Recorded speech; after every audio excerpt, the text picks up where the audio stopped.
எங்கள் வீட்டில் வளர்ந்த புதினாவை தான் பார்க்க போகிறோம். இந்த மழைக்கு எவ்வளோ அழகாக வளர்ந்துருக்கு பாருங்கள். இன்றைக்கி நைட் மழை பெஞ்சிருக்கு, எப்படி பச்சை பச்சைன்னு இருக்குது பாருங்கள் எங்கள் வீட்டு புதினா. இப்போ அதை இன்றைக்கி சமையலுக்கு இதை எடுத்துக்கலான்னு, தொகையில் அரைக்கிறதுக்கு எடுத்துக்கலான்னு வந்திருக்கேன். பாருங்கள் எவ்வளோ க்ரீனிஷாக இருக்குது பாருங்கள் எங்கள் வீட்டு புதினா. இது காலையில் இதை கட் பண்ணலான்னு வந்தால் நல்லா மழை பெஞ்சிருக்கு, அதுவும் நல்லா பச்சை பச்சைன்னு இருக்கு. எவ்வளோ அழகாக இருக்கு பாருங்களா புதினா. இது வந்து ஒரு தண்ணி கேனில் பாதி கட் பண்ணி வேற வச்சுட்டு மீதி தண்ணி கேனில் அப்படியே புதினா வாங்கி ஒரு நாள் யூஸ் பண்ணிவிட்டு அந்த புதினாவை அப்படியே நட்டு வச்சுருக்கேன். பாருங்கள் அப்படியே வந்திருக்கு, நல்லா மழை பெஞ்சது இருக்கும், நல்லா ஃப்ரெஷ்ஷாக இருக்குது. இப்போ இதை கட் பண்ணி இன்றைக்கி நம்ம சமையலுக்கு எடுத்துக்கலாம். இப்போ இதை அப்படியே கட் பண்ணிவிட்டு மீதி அப்படியே வச்சுனா திரும்பி வளர்ந்துடும். நம்ம எவ்வளோ வேணுமோ அவ்வளோ மட்டும் கட் பண்ணிக்கலாம். பாருங்கள் ஒரு புதினா ஒரு கொத்துலேயே 3-4 கிளை இருக்குது அழகாக. இது மாதிரி இப்போ எல்லாத்தையும் இப்போ நம்ம கிள்ளிக்கலாம். அது கிள்ளி பாதி வேணுன்ற அளவுக்கு எடுத்துக்கிட்டால் மீதியை எப்போ வேணுமோ வந்து கிள்ளிக்கலாம். அழகாக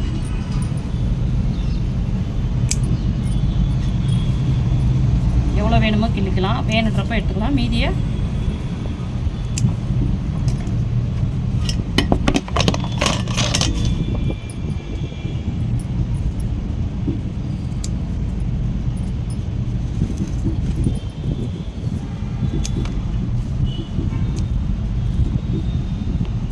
கடையில் வாங்கிட்டு தூக்கி போடுற புதினாவை நட்டு வச்சு தான் வளர்ந்துருக்கு. இது தனியாக இதுக்குன்னு ஒன்றும் பண்ணலை,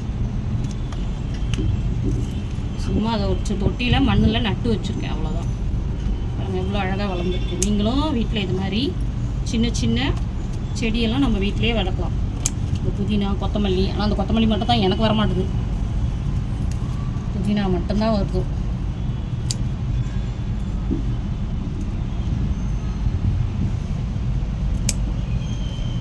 பெரிய பெருசாக இருக்க இலையை மட்டும் கிழிக்கிட்டா சின்னதாக இருக்கிறத இன்னொரு நாளைக்கு நம்ம செஞ்சுக்கலாம்.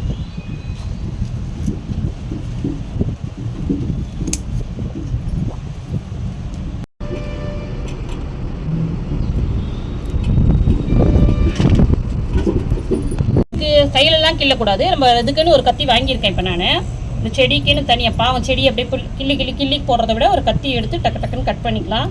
செடியும் பாழாவாது, நம்ம மனசும் கஷ்டம் இல்லாமல் அதை பிச்சுக்கலாம்.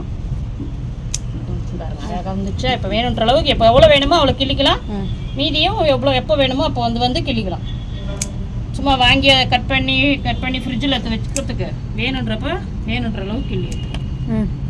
இதுதான் நம்ம வீட்லேயே ஒரு செடியை போட்டு வச்சா வேணுன்ற அளவுக்கு எடுத்துக்கலாம். இதுதான் இன்றைக்கி எங்கள் வீட்டில் புதினா. இன்றைக்கி புதினா தொகையிலுக்கு புதினா எடுத்துருக்கேன்.